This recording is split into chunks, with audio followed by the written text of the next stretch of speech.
ladies and gentlemen, terima kasih sudah mengklik video ini. Dan gak usah berlete-lete lagi, langsung aja let's go on react. Lanjut episode 162. Di sini akhirnya 4 tetua pemimpin berhasil mendapatkan kembali ingatan kehidupan mereka. Suasana berubah menjadi penuh haru. Banyak sahabat lama akhirnya bisa saling mengenali setelah berpisah lebih dari 100 tahun. Masing-masing mereka adalah Liu Ziyi reinkarnasi Mas Liu Yi, Balong reinkarnasi peri kecil Imoet, Yunlan reinkarnasi Mbak Ling Yu, dan Xinlu reinkarnasi Si Tunan. Walaupun wajah dan tubuh mereka telah berubah karena reinkarnasi, ikatan persaudaraan mereka tetap tidak berubah sedikit pun. Di tengah reuni itu, Ningsu mendapat panggilan dari gadis suci kolam giok. Ternyata identitas Ningsu di sini memang sangat istimewa. Bukan hanya pemimpin organisasi Jiu Yao, pemilik darah tubuh dewa kolam giok yang sangat langka, sekaligus wanita yang dikenal sebagai wanita tercantik di Donghuang. Setibanya Ningsu di ruangan gadis suci, sayangnya gadis suci udah cabut dan meninggalkan pesan kalau seluruh urusan festival kolam giok diserahkan kepada Ningsu. Singkat cerita, Aceng dan grup Xionger akhirnya telah berkumpul kembali. Mereka saling bertemu kangen,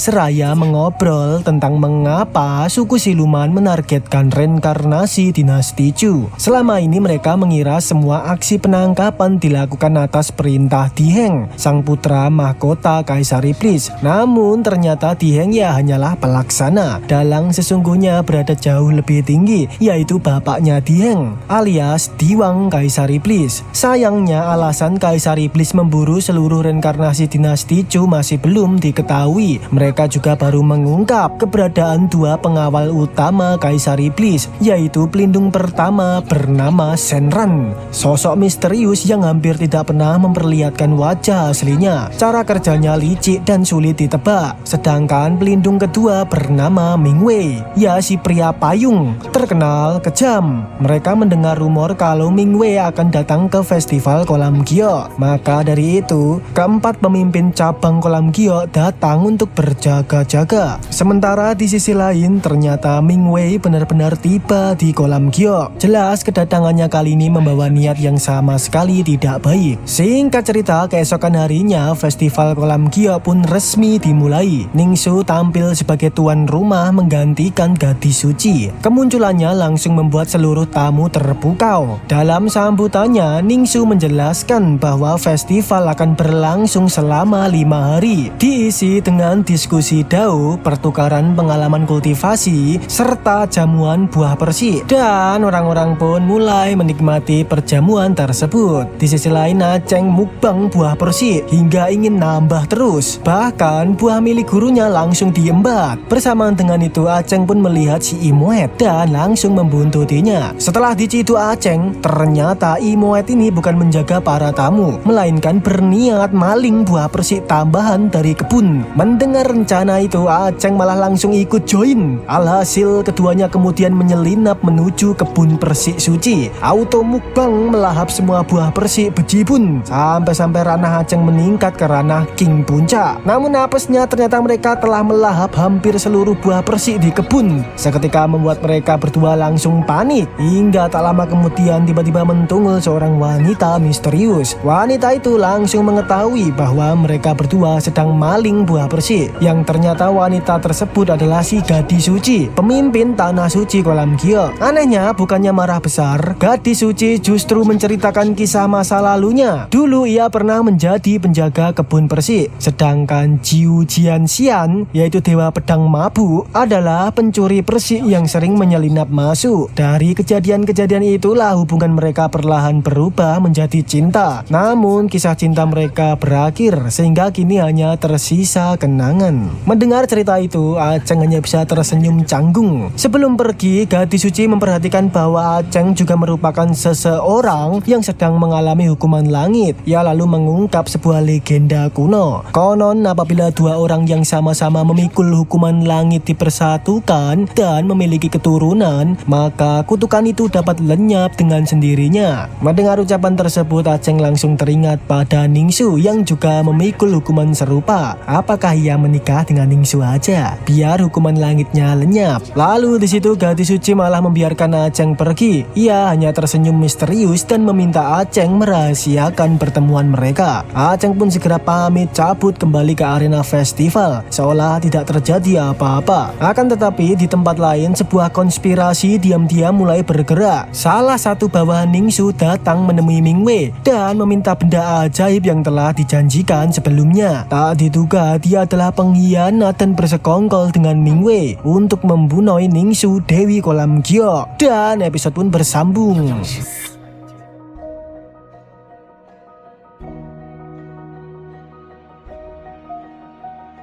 Lanjut episode 163. Episode dibuka dengan rencana besar yang mulai dijalankan oleh Mingwei, pelindung kedua suku siluman. Ia memberikan sebuah benda ajaib kepada bawahan Ningsu yang bernama Biyue, karena ternyata Biyue seorang pengkhianat yang ingin membunuh Ningsu demi dendam pribadinya di masa lalu. Namun di situ Mingwei menegaskan untuk menyerahkan Ningsu dalam kondisi hidup kepadanya sesuai rencana awal. Setelah itu segeralah Biyue menjalankan aksinya. Ia sok-sokan ngasih tahu Ningsu bahwa gadis suci memintanya datang secara langsung untuk menjemputnya. Tanpa sedikit pun rasa curiga, Ningsu segera berangkat. Biyue menuntun Ningsu ke tempat sepi yang kebetulan sekali di sekitar situ ada Aceng yang sedang nyasar. Alhasil secara gak sengaja Aceng melihat Ningsu sedang dibuat pingsan oleh Biyue serta dibawa cabut pergi. Menyadari hal gak beres, Aceng langsung membuntuti Biyue seraya melapor pada gurunya bahwa Ningsu sedang dalam masalah, diculik oleh wanita berpakaian biru.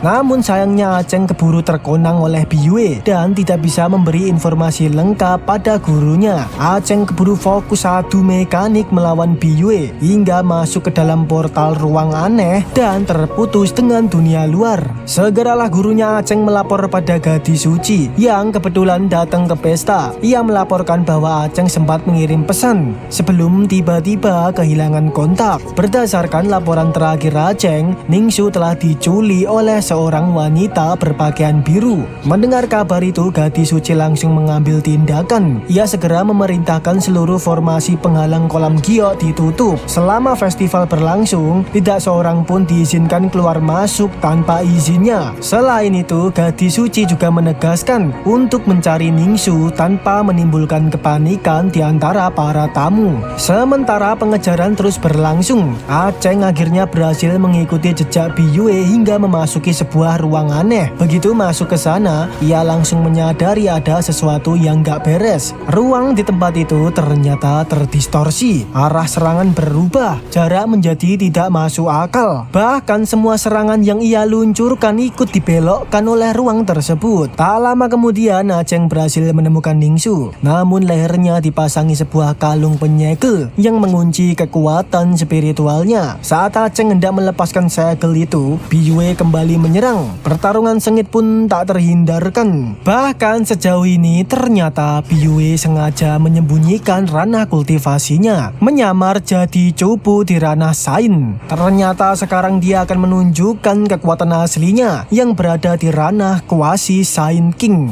Perbedaan kekuatan yang begitu jauh membuat Aceng benar-benar terdesak. Meski begitu, ia tetap memaksa bertahan sambil memanfaatkan seluruh energi buah persik suci yang sebelumnya ia makan agar tidak terbuang sia-sia. Namun sayangnya Aceng tetap saja dibuat delosor oleh Biyue. Dan melihat Aceng udah tepar, Biyue kembali menghadap Ningsu dan mengatakan alasannya berbuat seperti ini. Ia mengaku bahwa semua ini dilakukan sebagai balas dendam. Menurutnya orang yang ia cintai telah dibunuh oleh anggota Jiu Yao ketika menjalankan perintah Kaisar Siluman untuk menangkap para reinkarnasi dinasti Chu. Padahal mereka bentar lagi mau nikah. Makanya sekarang begitu dendam dengan organisasi Jiu Yao, terutama pada Dewi Kolam Gio sebagai pemimpinnya. Dengan mengetahui pengakuan itu, akhirnya Ningsu tahu bahwa Biyue seorang pengkhianat. Kolam Gio tidak akan mengampuni kelakuan Biyue. Namun di situ Biyue tampak santuy aja karena ini sudah sesuai rencananya. Si Ningsu sengaja dibawa ke ruang terlarang bukanlah untuk langsung dibunuh,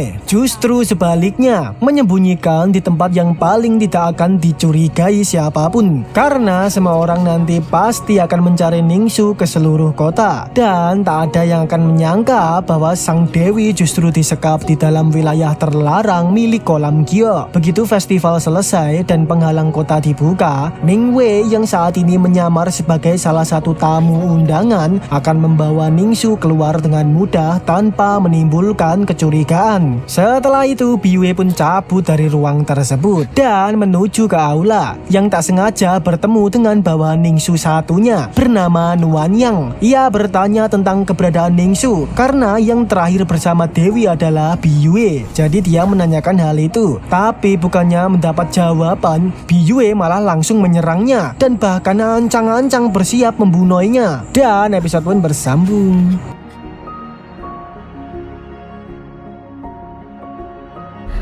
抱歉，只有死人。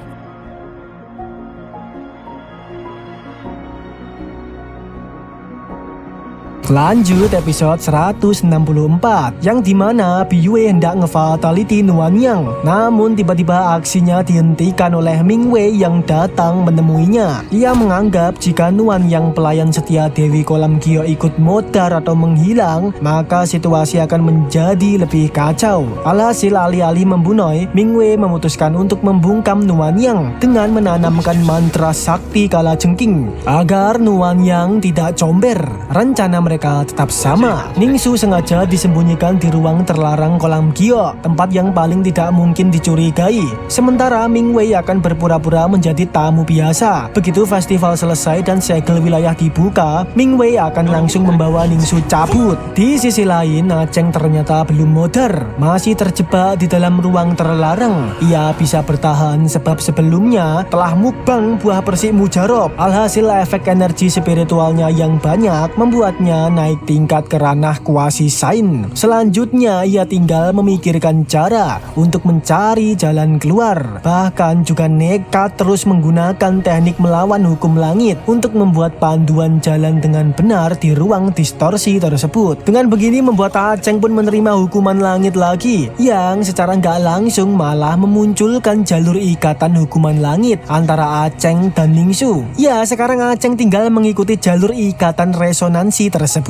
Benar-benar berkah di dalam malapetaka. Sementara di sisi lain, grup gadis suci masih menganalisa kemanakah Dewi Kolam Gio dan Aceng berada. Bagusnya masih Tunan punya benda sakti yang dapat mendeteksi jejak. Alhasil mereka mampu melihat dan mengikuti jejak kemana Aceng pergi, hingga akhirnya sampai di area terlarang Kolam Gio. Dari situlah mereka yakin kalau Aceng dan Ningsu masuk ke ruang terlarang, dan juga terkuak fakta sejarah tempat itu. Sejak zaman dulu ruang tersebut sudah dikenal sebagai tempat paling berbahaya. Di dalamnya terdapat ruang yang terus berubah, distorsi dimensi, roh jahat, monster, siluman, boneka mekanik kuno, serta berbagai jebakan mematikan. Bahkan sang gadis suci sendiri hampir terperangkap di sana pada masa lalu. Karena itulah tempat tersebut kemudian disegel dan dijadikan daerah terlarang. Mendengar penjelasan itu, semua orang mulai khawatir kalau Aceng dan Ningsu benar-benar berada di sana, peluang mereka bertahan hidup sangat kecil. Meski begitu, semua sahabat Aceng tetap bersikeras ingin masuk. Gadis suci akhirnya menggunakan kekuatannya untuk sementara menekan distorsi ruang. Namun ia hanya mampu mempertahankannya selama setengah jam. Yang masuk adalah Liu Yi dan gurunya Aceng. Mereka juga dibekali alat pelacak yang mampu menunjukkan posisi Aceng dan Ningsu, sekaligus menjadi alat teleport diteleportasi keluar. Sementara kembali ke ruang terlarang, ternyata benar bukan hanya terjebak dalam distorsi ruang, Aceng terus diserang oleh boneka mekanik, berbagai jebakan dan siluman yang muncul tanpa henti, membuat Aceng kewalahan, bahkan tampangnya benjut semua. Namun meski begitu, Aceng terus berusaha mencari keberadaan Ningsu.